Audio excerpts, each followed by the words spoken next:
우리가 믿는 예수님은 모든 것을 다스리시는 만유의 주가 되십니다. 시편 103편 19절에 야훼께서 그의 보좌를 하늘에 세우시고 그의 왕권으로 만유를 다스리시도다. 여러분, 하나님은 모든 만물을 다 말씀으로 지으신 하나님이시오. 눈에 보이지 않는 세계, 눈에 보이는 세계를 다 지으신 하나님이십니다. 우리가 사도신경에 전능하사 천지를 만드신 하나님 아버지를 내가 믿습니다, 그렇게 고백을 하는데, 원래 그 사도신경 원문에 보면 전능하셔서 눈에 보이지 않는 세계와 눈에 보이는 모든 세계를 지으신 하나님 아버지를 내가 믿습니다, 그렇게 돼 있어요. 왜냐? 눈에 보이지 않는 영적 세계, 그것이 참 중요합니다.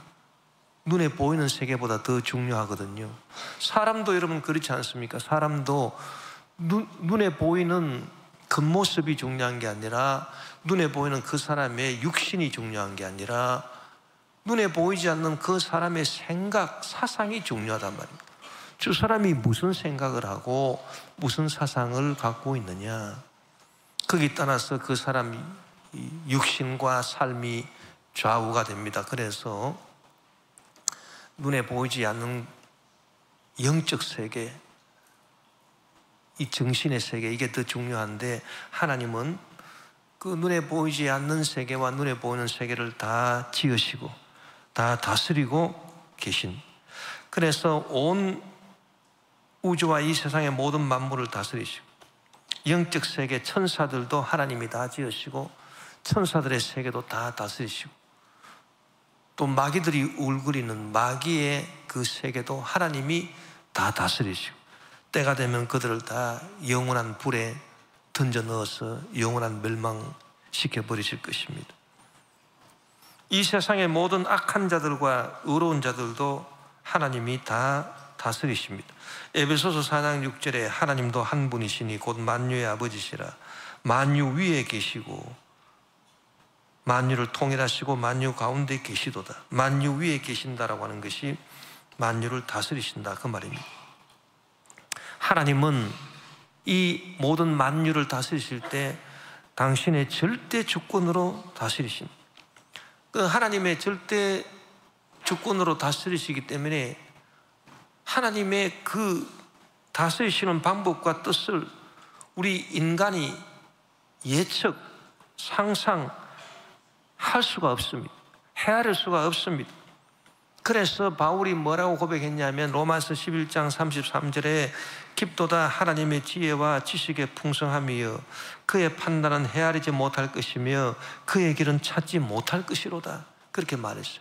여러분, 우리가 하나님을 믿는다 하더라도 성령의 특별한 감동, 감화를 받지 아니한다면 하나님의 판단을, 하나님의 길을 헤아릴 수도 없고 찾을 수도 없다, 그 말입니다. 로마서 11장 36절에 이는 만물이 주에게서 나오고 주로 말미암고 주에게로 돌아감이라 그에게 영광이 세세 있을지어다. 아멘, 그렇게 말했습니다. 인생의 생사화복을 하나님이 다 주장하시는데 왜 하나님이 그렇게 하시는가? 그것도 모릅니다. 우리가 아무리 하나님 믿어도 그걸 몰라요. 어떤 사람은 어머니 뱃속에서 생겨나자마자 낙태되어 죽는 사람이 있어요. 1년에도 그냥 어마어마하게 많은 사람들이 어머니 뱃속에서 세상 빛을 보지 못하고 죽어갑니다. 사람인데 죽어요. 태아도 사람인데.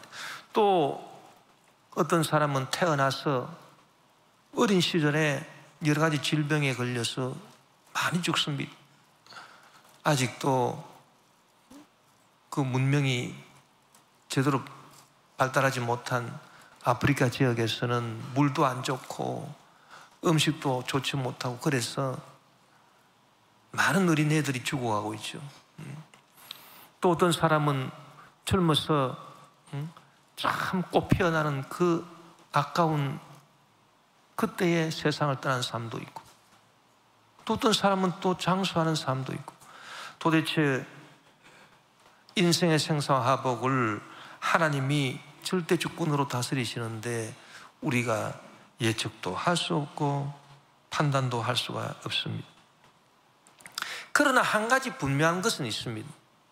뭐가 분명하냐 하면 이 모든 만유를 다스리시고 또 사람도 지으시고 우리 인생의 생사화복도 주장하시는 우리 하나님, 그 하나님의 아들 예수 그리스도를 내가 내 인생의 주인으로 삼아야 되겠다.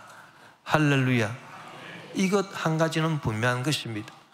우리가 하나님을 믿고 신앙생활을 한다고 하는 것은 하나님을 믿고 입으로만 주여 주여 하는 것이 아닙니다. 나더러 주여 주여 하는 자마다 다 천국에 들어가지 못할 것이다. 그렇게 말했습니다. 그럼 어떻게 해야 되느냐? 진실로 예수님을 내 존재와 내 인생의 주인으로 내가 모셔드려야 된다, 그 말입니다. 그래서 늘 주님 대신 예수님께 우리가 기도해서 물어보고, 내 주인이신 예수님이여, 내가 지금 무엇을 해야 되고 어떻게 해야 되고 내가 어떻게 살아야 되겠습니까? 그걸 늘 주인 대신 예수님께 물어보고, 그러고 주님의 뜻을 우리가 음성을 통해서 깨달아 알고, 그러고 우리가 순종하고, 거기에 주님의 말씀에 순종하고 그렇게 해서 살아가야 되는, 그것 하나는 분명하다, 그 말입니다. 여러분, 우리가 예수님을 나 자신의 존재와 내 인생의 주인으로 모시려고 할 때 우리가 질문을 해봐야 될 것이, 나 자신을 이끌어 나아갈 수 있는 주인이 누군가, 그걸 먼저 물어봐야 됩니다. 하나님 믿지 않는 사람은 결국은 자기 자신을 이끌고 나아가는 주인이 자기가 될 수밖에 없죠. 그런데 한 치 앞도 내다보지 못하는 나 자신이, 더군다나 죄로 말미암아 어리석게 된 내 자신이, 여러분, 모든 사람이 죄를 지어서 하나님의 영광에 이르지 못했다 그랬는데, 죄인은 그 죄로 말미암아 악한 것들이 생기는 것인데, 그 악들 가운데 참 큰 악이 뭐냐 하면 어리석음입니다. 죄가 우리에게 어리석음을 가져다 줍니다. 미련함을 가져다 줘요. 그런데 죄로 말미암아 어리석게 된 이 사람이 뭐를 알겠습니까? 한 치 앞도 모른다. 1분 후에 뭐가 일어날지도 모르는 그런 사람이 어떻게 자기 자신의 존재와 자기 인생을 다스리고 끌고 나갈 수 있는 지혜가 있고 능력이 있겠느냐, 그 말입니다. 더군다나 죄로 인해서 늘 불안하고 두려운 가운데서 살아가는 인생이 어찌 자기 자신의 주인이 될 수 있으며 이끌어 나아갈 수 있느냐. 나 자신을 이끌고 나아가는 주인은 일단 지혜로워야 되고 실력이 있어야 돼, 실력이. 그런데 나 자신은 지혜도 없고 실력도 없는데 어떻게 내가 나 자신을 이끌고 나아갈 수 있으리요? 여러분, 하나님을 믿지 않는 사람들도요, 평소에는 자기가 자기네 주인이 되어 살아갑니다. 그러다가 한계 상황, 즉 어떤 질병이라든지 사람의 힘으로 고칠 수 없는 질병이라든지 해결할 수 없는 그런 저주의 문제라든지 특히 죽음, 이런 것들에게 딱 직면하게 되면 그때는 내가 내 주인이 아니구나, 내가 내 인생의 주인 노릇하고 살아왔는데 이것이 얼마나 어리석고 캄캄한 절망인가 라고 하는 것을 그때 깨닫게 돼요. 그래서 하나님 믿지 않는 사람들도요, 나중에 죽음 앞에 딱 직면하게 되면 다 후회합니다. 다 후회합니다. 내가 왜 스스로 내 인생의 주인이 되어 내가 지금까지 방황하며 죄악의 길을 걸어왔던가. 나는 이제 죽어서 어디로 가나? 캄캄한 지옥밖에 없다. 그 두려움 때문에 다 그때는 후에 막급할 것입니다. 그러나 때는 늦었어요. 여러분, 신앙생활은 참 지혜로운 것입니다. 왜냐하면 나중에 가면 다 후회할 건데, 자기가 자기 인생의 주인이 되어 살아간 것을 나중에 어려움이 닥칠 때, 어려운 질병이 걸렸을 때, 특별히 죽음이라고 하는 완전한 이 한계 상황에 직면하게 될 때는 다 후회하게 되는데, 그때 후회하지 않고 미리 앞당겨서 긴작 예수님이 나의 주인이신 그 사실을 받아들이고 그렇게 살아가는 것, 이것이 신앙생활이니까 지혜롭지 않습니까, 여러분? 예수님을 나의 주인으로 인정하지 않는 사람은 자기 스스로 아무리 똑똑하다고 생각해도 결국은 어리석은 자, 교만하고 결국 악한 자가 되어버리고 말아요. 여러분, 우리가 성경에 보면 예수님과 함께 두 강도가 같이 십자가에 달렸는데, 그 중에 한 강도는 예수님을 비난하고 욕을 하고, 네가 구세주면 너도 십자가에서 내려가고 우리도 십자가에서 구원해내라, 이렇게 말을 했는데, 구원받은 다른 한 강도는 어떻게 예수님에 대해서 고백을 했습니까? 누가복음 23장 41절 43절에 보면, 우리는 우리가 행한 일에 상당한 보응을 받는 것이니 이에 당연하거니와, 이 사람이 예수님이 행한 것은 옳지 않은 것이 없느니라 하고 이르되, 예수여 당신의 나라에 임하실 때에 나를 기억하소서 하니, 예수께서 이르시되 내가 진실로 내게 이르노니 오늘 내가 나와 함께 낙원에 있으리라 하시니, 당신의 나라, 나라라고 하는 것은 그 누가 다스리는 실체가 나라거든요. 다스리는 자가 없으면 나라가 될 수 없어요. 당신의 나라에 임하실 때, 즉 예수님 당신이 다스리는 그 나라에 당신이 임하실 때 저도 기억해 주셔서 저도 당신의 다스림을 받게 하소서, 그렇게 고백했단 말입니다. 그래서 여러분, 구원을 받았죠. 신앙생활이라고 하는 것은 우리가 그저 입으로 주님을 믿습니다, 여기에 끝나는 게 아닙니다. 주님을 믿으면 주님을 내 인생의 주인으로 실질적으로 모시는 것을 말합니다. 나 자신이 내 인생의 주인이 되는 것을 일찌감치 포기해야 합니다. 아예 포기각서를 써야 합니다. 나는 오늘부터 내 인생의 주인이 아닙니다. 그리고 포기각서를 딱 쓰고요, 예수님이여, 예수님이 내 인생의 주인이 되어 주시옵소서. 내가 이제부터 매사를 내가 예수님께 물어보고 예수님께서 하라는 대로 하고 말씀에 순종하며 종으로 살겠습니다. 그것이 여러분 신앙생활입니다. 시편 100편 3절에 야훼가 우리 하나님이신 줄 너희는 알지어다. 그는 우리를 지으시니요 우리는 그의 것이니 그의 백성이요 그의 기르시는 양이로다. 그렇게 말하고 있습니다. 여러분, 예수님을 주인으로 인정하시면, 모셔드리면 아멘 하십시오. 그러면 예수님께서 내 인생의 주인이 되어주시면, 예수님은 나를 어떻게 내 인생을 다스려 주시느냐, 여러분 여기에 참 놀라운 일이 있습니다. 나를 다스려 주시는 내 주인 되신 예수님은 나를 어떻게 다스리시느냐? 나를 힘과 권위와 억압으로 나를 다스리시는 것이 아니라 오히려 나를 섬겨주심으로 나를 다스려 주시는, 따라합시다.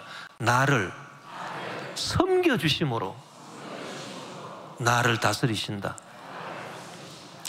이게 참 이해가 잘 돼야 되는 것이거든. 야, 세상의 모든 다스리는 사람들은 권위와 권세, 힘과 그리고 억압의 그런 방법으로 사람들을 다스리지 않습니까? 권력자들이. 근데 예수님은 그렇게 다스리지 않거든요. 내 인생을 섬겨주심으로 나를 섬겨주심으로 나를 다스리신다. 이거 참 역설적인 말인데 이 은혜를 다 깨닫게 되시기를, 체험하게 되시기를 주의 이름으로 축원합니다. 왜냐? 예수님은 사랑의 주인이시기 때문에 그래요. 내가 나를 사랑하는 것보다 나를 더 사랑하시는 사랑의 주님이시기 때문에 나를 다스리실 때 나를 사랑하시기 때문에 나를 섬겨주심으로 나를 다스려 주십니다. 마태복음 20장 28절에 인자가 온 것은 섬김을 받으려 함이 아니라 도리어 섬기려 하고 자기 목숨을 많은 사람의 대속물로 주려 함이니라, 이렇게 말씀했습니다. 예수님은 저와 여러분을 어떻게 다스려 주시느냐? 저와 여러분을 섬겨주심으로 다스려 주시는데 우리를 섬기시기 위해서 우리의 죄를 대신 짊어지시고 스스로 희생 제물이 되셨다. 또 예수님은 우리를 섬겨주시기 위해, 우리의 병을 고쳐주기 위해서 스스로 39대 채찍에 맞으셨다. 예수님은 우리를 저주에서 속량하심으로 우리를 섬겨주시기 위하여 스스로 나무에 매달리셨다. 갈라디아서 3장 13절에 그리스도께서 우리를 위하여 저주를 받은 바 되사 율법의 저주에서 우리를 속량하셨으니 기록된 바 나무에 달린 자마다 저주 아래 있는 자라 하였습니다. 세상에 어떤 종이 그 주인을 위해서 이렇게 희생할 수 있으리요? 그런데 주인 되신 예수님이 종된 나를 위하여 이렇게 섬겨주셨다. 예수님은 저와 여러분을 섬겨주시기 위하여, 저와 여러분을 사망과 지옥에서 건지시기 위하여 십자가에 위에서 죽으시고 또 음부로 내려가셨습니다. 그분이 바로 예수님입니다. 여러분, 이 모든 것들이 예수님이 저와 여러분을 섬겨주신 내용입니다. 예수님은 힘과 권위로 우리를 다스리신 것이 아니라 사랑과 겸손으로 저와 여러분을 섬겨주심으로 저와 여러분을 다스리는 분이에요. 그래서 오늘 본문에 보면 예수님이 이제 예루살렘 성에 입성하신다. 다스리는 자로 주님으로 입성하신다. 그런데 이상한 현상이 하나 있었다. 그건 뭐냐?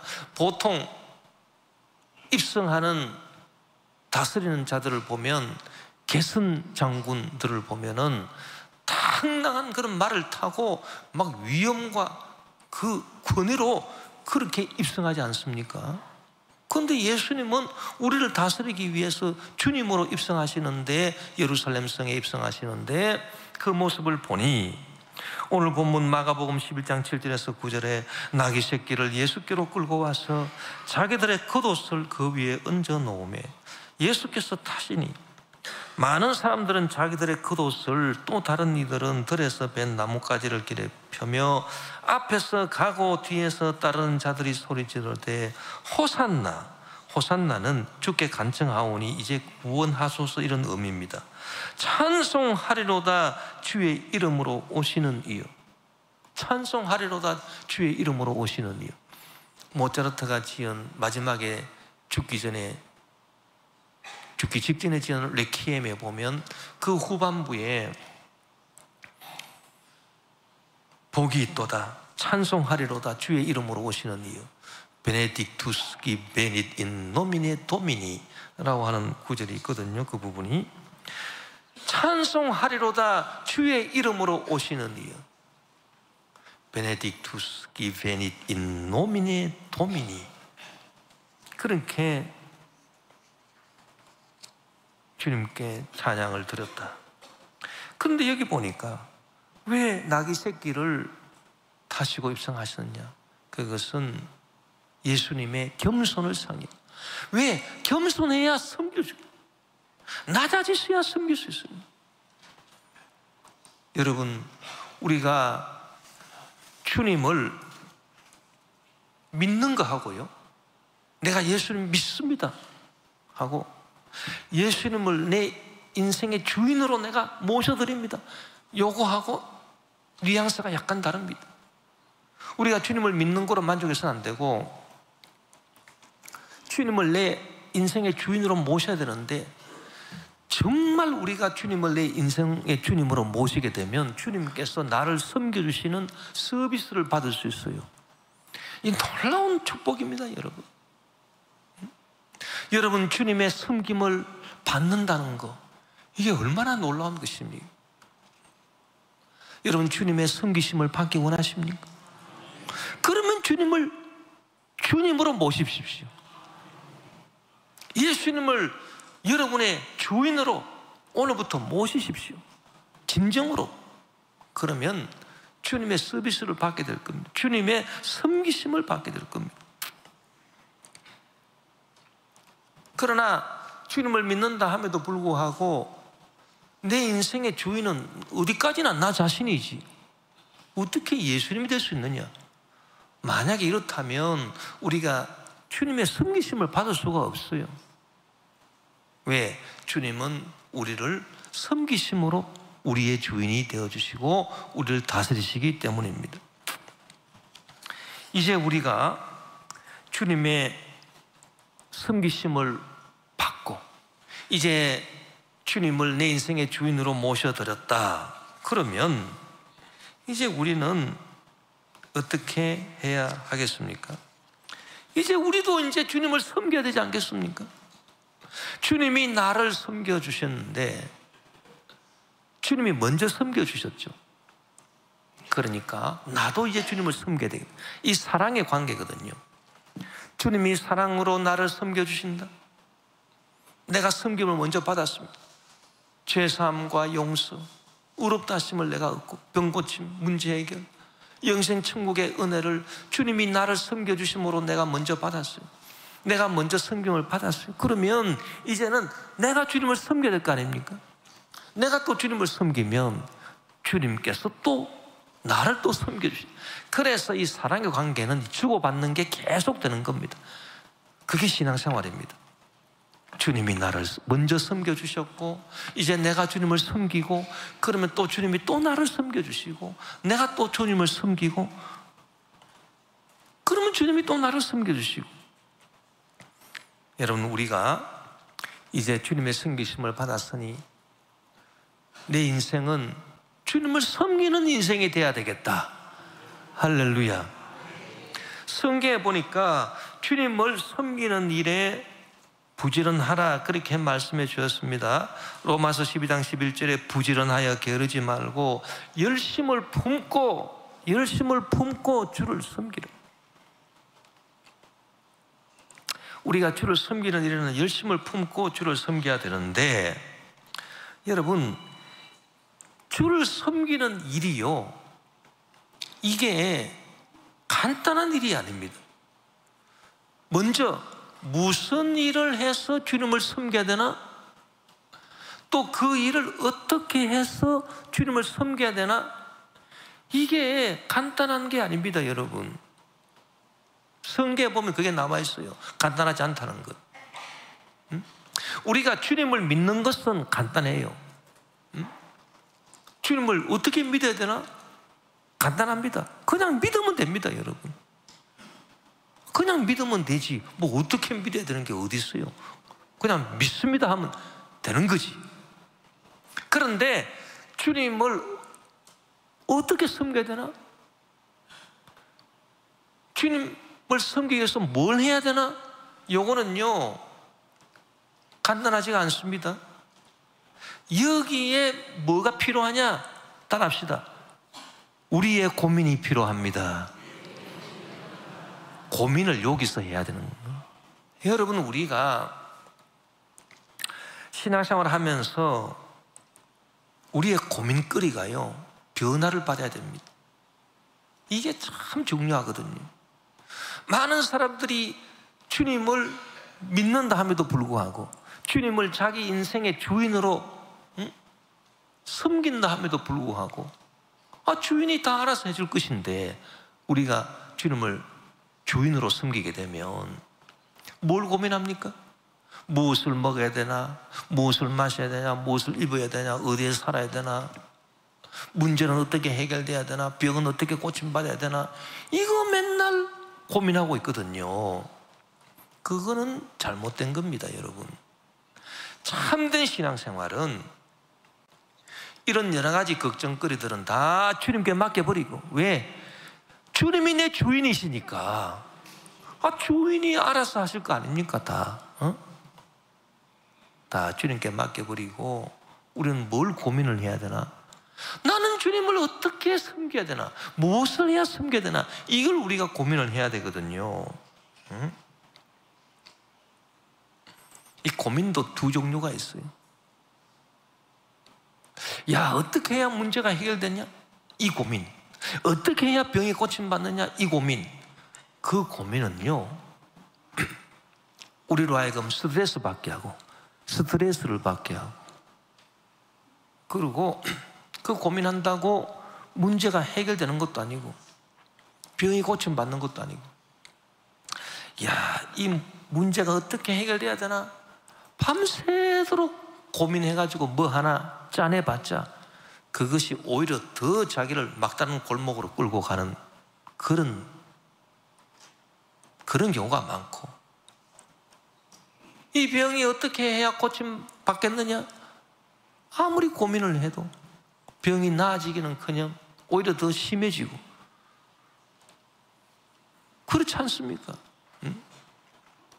고민을 많이 하면은 하룻밤을 또 고민을 하고 나면 그 다음날 아침에 나면 폭삭 늙어. 그게 여러분 세상 고민입니다, 여러분. 그런데 똑같은 고민이 아니거든요. 내가 주님을 위해서 무슨 일을 해야 될까? 또 그 일을 어떻게 해야 되나?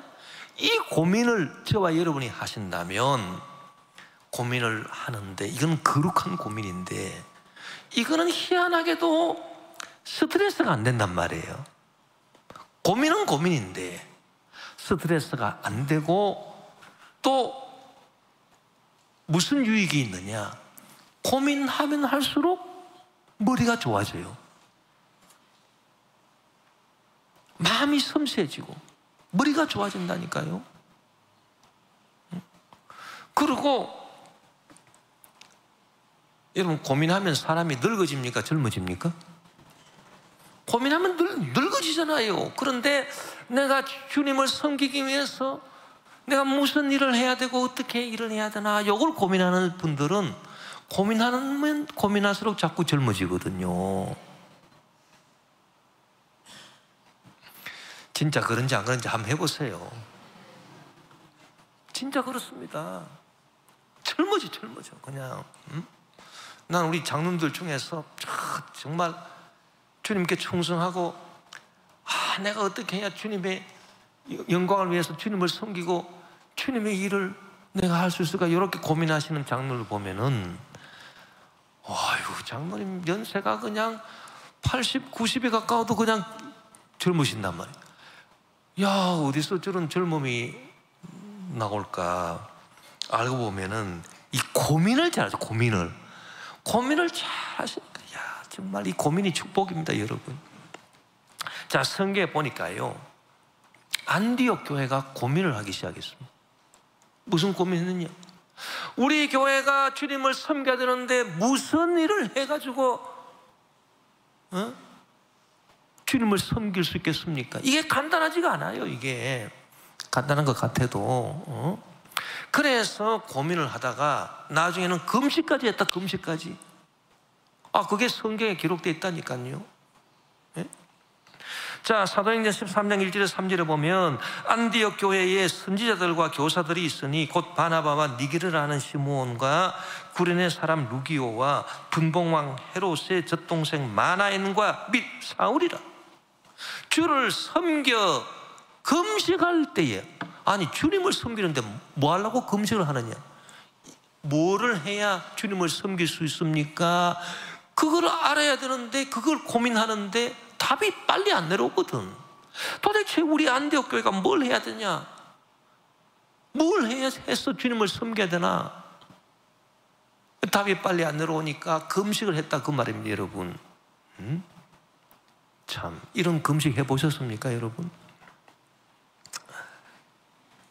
주를 섬겨 금식할 때에 성령이 이르시되, 보라, 내가 불러 시키는 일을 위하여 바나바와 사울을 따로 세우라 하시니 이에 금식하며 기도하고 두 사람에게 안수하여 보내니.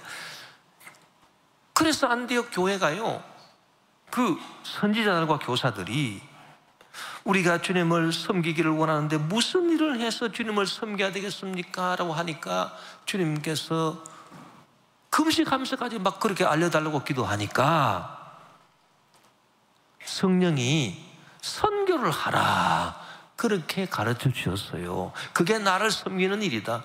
그래서 바울과 바나바를 선교사로 따로 세워서 선교 여행을 보냅니다. 바로 이 구절 다음에 1차 선교 여행이 나옵니다. 바울과 바나바의.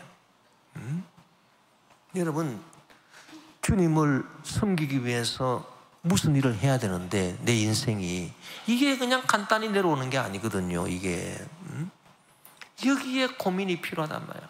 이 고민. 여러분, 지금까지 신앙생활을 하면서 무슨 고민으로 기도하셨습니까? 이런 고민거리를 갖고 기도 한번 해본 적이 있습니까? 10년 믿고 20년 믿고 30년 믿어도 내가 주님을 위해서 뭘 해야 되고 어떻게 해야 되나? 섬기기 위해서 주님을 고민도 한번 안 해보고. 그렇다면 여러분, 우리가 좀 반성해야 됩니다. 그리고 앞으로는 여러분 세상 고민하지 마시고 이런 고민하게 되시기를 주 이름으로 축원합니다. 그러면 젊어져요. 젊어져. 머리도 좋아지고요. 치매에 걸린 분도 나사버린. 할렐루야. 왜? 자꾸 고민을 하다 보니까 막 생각을 하다 보니까 기억력이 막 돌아와 버린 이게. 어떻게 해야 내가 이 사람이 막 고민하면은 섬세해지잖아요. 섬세해지는 게 머리가 좋아지는 거죠. 머리도 좋아지고요. 참 이런 고민이 참 필요하네. 이게 정말 필요한 겁니다. 또 성경에 보니까 이제 바울이 선교사로 파송돼서 1차 선교여행 마치고 왔는데 2차 선교여행을 떠났는데 뜻밖의 난관을 만나게 됐단 말이에요. 무슨 난관에 봉착하게 됐는가? 사도행전 16장 6절에서 10절에 보니 성령이 아시아에서 말씀을 전하지 못하게 하시거늘 그들이 부르기아와 갈라디아 땅으로 다녀가 무시아 앞에 이르러 비두니아로 가고자 했으되 예수의 영이 허락하지 아니하시는지라. 아시아에서 말씀 전하지 못하게 하셨고, 그것도 뭐 복음 해방뿐이 아니라 성령이, 아니 선교는 다 좋은 거 아닌가요? 어디 가서든지 선교하면 좋은 거 아닌가요? 그런데 그게 아니라 주님을 섬겨서 일을 하는 거는 이 방법도 하나하나 주님께 물어보고 성령의 지시를 받아야 되는 거지, 자기가 좋다고 생각해서 그냥 막 할 수 있는 게 아니다. 그래서 무시아 앞에 와가지고 이제 비두니아로 가야 되겠다, 거기서 선교해야 되겠다. 그런데 예수의 영이 허락하지 아니했다. 성령이 또 허락하지 아니하시는 거예요. 야, 이거 참 큰일 났네 이거. 그래서 무시아를 지나 드로아로 내려갔는데 그 드로아에 내려가가지고 뭘 했습니까? 밤새도록 고민하면서 바울이 기도했어요. 하나님, 주님을 섬기기 위해서 선교하러 왔는데 성령이 허락하지 아니하시니 어디로 가야 되겠습니까? 어디로 가야? 밤에 환상이 바울에게 보이니 마게도냐 사람 하나가 서서 그에게 청하여 이르되 마게도냐로 건너와서 우리를 도우나 하거늘 바울이 그 환상을 보았을 때 우리가 곧 마게도냐로 떠나기를 힘쓰니 이는 하나님이 저 사람들에게 복음을 전하라고 우리를 부르신 줄로 인정함이로라. 그래서 마게도냐로 가야 되겠구나. 그 배를 타고 마게도냐로 가. 유럽으로 건너가. 영국의 역사학자 토인비가 뭐라고 말했냐? 바울이 복음을 싣고 마게도냐로 건너간 그 배 안에는 오늘날 유럽의 문명이 다 들어있다, 그렇게 말했습니다. 여러분, 우리가 주님을 섬겨서 주님의 일을 하고자 할 때는요, 간단하게 되는 게 아닙니다. 이게 많은 고민이 필요하고 기도가 필요한 거예요. 정작 우리 인생에 있어서 기도 제목은 여기서 나와야 되는 겁니다. 뭐 이런 문제를 해결해 주시고 이런 병을 고쳐주시고, 이것도 뭐 기도할 수 있지만, 그러나 정말 주된 기도 제목, 고민거리는요, 내가 주님을 섬기기 위해서 내가 무슨 일을 어떻게 해야 되겠습니까? 여기서 나와야 되는 거거든요. 이게 진짜 신앙입니다. 믿습니까, 여러분? 이러한 변화를 받게 되시기를 주의 이름으로 축원합니다. 내 관심이 어떻게 하면 주님을 섬기는데, 자, 주님을 섬기는 일이요, 뭐 정말 주님을 이렇게 뭐 받들어 가지고 뭐 보좌를 꾸며드리고 이런 게 아니에요. 왜? 주님은 우리의 섬김이 필요 없다 그랬습니다. 사도행전 17장 24, 25절에 보면, 우주와 그 가운데 있는 만물을 지으신 하나님께서는 천지의 주제시니 손으로 지은 전에 계시지 아니하시고, 또 무엇이 부족한 것처럼 사람의 손으로 섬김을 받으시는 것이 아니니, 이런 만민에게 생명과 호흡과 만물을 친히 주시는 이심이라. 그러면 우리가 주님을 섬긴다는 건 뭡니까? 뭐 주님이 뭐가 부족해서 섬기는 이게 아니고요, 주님을 섬긴다는 것은, 주님을 섬기는 일은 주님 당신 자신을 위한 일이 아니라, 주님은 섬김 받을 필요가 없는 분이에요. 누구한테도. 우리가 주님의 복음을 전하는 것, 전도하는 것, 선교하는 것, 구제하는 것, 병자 고치는 것, 성전을 건축하고 교회를 부흥시키고, 또 나라를 위해서 또 기도하는 것, 이런 것들이 다 주님을 섬기는 일이죠. 그런데 이 일이 간단치 않기 때문에 우리가 늘 고민을 해야 돼요.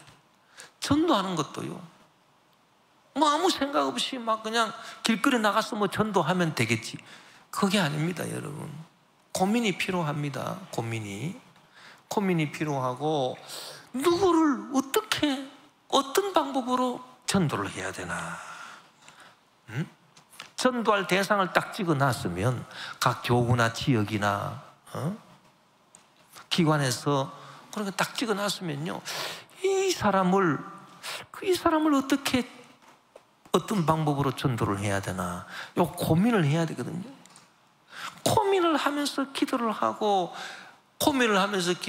그렇게 해야 주의 일이, 주님을 섬기는 전도 일이 이루어져요. 선교도 이런 마찬가지입니다. 뭐 아무 데나 가서 뭐 선교합시다, 뭐 동남아 가서 선교합시다, 중국 가서 선교합시다, 뭐 선교는 좋은 거 아닙니까? 다 좋은 거죠. 그러나 그렇다고 해서 주의 일이 되느냐? 아니란 말이에요. 주님께 물어보고,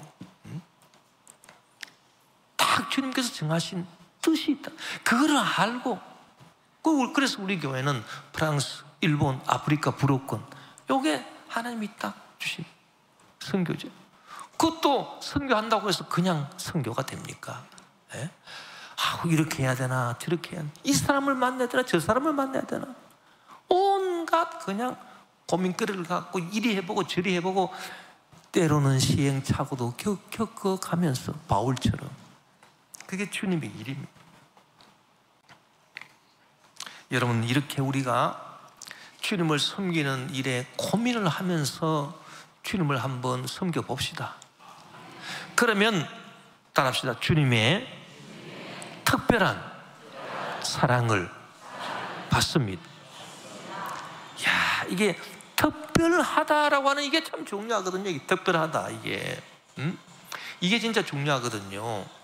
자, 여러분, 우리가 주님의 사랑을 받고 있습니까? 아멘. 할렐루야. 우리는 다 주님의 사랑을 받고 있어요. 주님의 사랑을 받고 있지 않은 사람 한 사람도 없어요. 예? 주님의 사랑을 받고 있지 않은 사람 한 사람도 없어요. 악인들도 주님의 사랑을 받고 있어요. 그럼 당신 주님의 사랑을 받고 있습니까? 그러면 아멘. 모두 다 아멘입니다. 근데 다시 한번 물어볼게요. 당신은 주님의 특별한 사랑을 받고 계십니까? 이럴 때 아멘 하기가 이게 참 쉽지 않다 그 말이에요. 예? 아, 주님의 특별한 사랑을 그러면 주님의 특별한 사랑을 받으려면은 어떤 사람이 주님의 특별한 사랑을 받을까요? 주님을 섬기기 위해서 고민하는 사람입니다. 주님을 섬기기 위해서 고민하면서 주님 어떻게, 내가 무슨 일을 어떻게 해야 주님을 섬길 수 있겠습니까? 이렇게 고민하는 사람이 특별한 사랑을 받거든요. 예수님도 12제자가 있었어요. 12제자를 다 사랑하니까 부르셔가지고 제자로 삼았지. 그러면 12제자 사랑 안 하는 사람을 예수님이 제자로 불러서 제자로 삼았겠습니까? 그럴 리가 없는 거 아니에요. 다 사랑하신. 그런데 특별히 사랑한 제자는 세 사람이거든요. 베드로와 야고보와 요한이란 말입니다. 베드로와 야고보와 요한. 그럼 다른 제자들이 예수님한테, 아니 예수님 왜 사람 차별을 하시나요? 아유, 왜 저 사람을 저렇게 특별히 사랑하시죠? 저 사람들을? 그래서 야이로 회당장 딸을 고치실 때 들어가시는데 우리 보고는 집 밖에 있어. 베드로, 야고보, 요한 너희들만 와. 데리고 가시고. 그리고 겟세마네 동산에 기도하러 가실 때도 다른 제자들 멀찌감치 듣는데 베드로, 야고보, 요한 너희들만 나와 좀 같이 가자. 아니 이거 사람 차별하시는 거 왜 차별하십니까? 그렇게 묻는다면 예수님이 뭐라고 대답하실까요? 나는 너희들을 미워하지 않는다. 너희들 다 사랑해. 다 사랑한다. 그러나 특별히 사랑하는 것은 나의 권리다. 나는 누구를 특별히 사랑하느냐? 누구를 특별히 사랑하겠습니까? 예수님이. 주님을 섬기기 위해서 고민하는 사람들, 고민하는 사람들 특별히 사랑하죠. 예수님이. 저도요, 목회하면서 딱 보니까 제가 그래요. 우리 부교역자들, 또 우리 재직들, 우리 성도님들 다 사랑합니다. 한 분이라도 더 오면 반갑고요. 교회. 오늘은 예배 몇 명이 참석하시느냐? 그게 내 제일 관심사. 예배당이 꽉꽉 차면 좋겠는데 조금이라도 비어있으면 마음이 허전하고, 한 분이라도 오면 다 사랑하죠. 그런데 이 다 사랑하는데 특별히 사랑이 가는 분들이 있거든요. 그 어떤 분들입니까? 어떤 분들이 특별히 마음이 갑니까? 잘생기고 무슨 자랑할 것이고 이런 분들이면 아니죠. 주님을 어떻게 하든 잘 섬겨보려고 막 애쓰고 고민하고 이런 분들이 있거든요. 또 부교역자들도 그런 교역자가 있단 말이에요. 어떻게 하면은 내가 맡은 일에 정말 잘해볼 수 있을까? 고민하면서 이런 사람, 그런 분들한테는 더 마음이 가게 돼 있어요. 그건 어쩔 수 없는 일이에요. 우리가 내 목표가요, 우리 인생의 목표가 내가 주님의 사랑을 받는다, 그거는 목표가 될 수 없어요. 특별한 사랑을 받아야 됩니다, 여러분. 내 인생의 목표는 나는 주님의 특별한 사랑을 받게, 특별한 사랑을. 여러분의 인생 목표가 오늘부터 수정이 돼가지고요, 나는 하나님의 특별한 사랑을 받을 거야. 나는. 그런 목표를 세우시기를 바랍니다. 그러면 특별한 사랑을 받으려면은 어떻게 해야 되느냐? 주님을 내가 더 사랑하고 주님을 섬기는 일에 우리가 더 고민하고 더 기도하고 그러면서 주의 일을 행하고자 할 때, 주의 일을 행할 때 우리는 주님의 특별한 사랑을 다 받게 될 겁니다.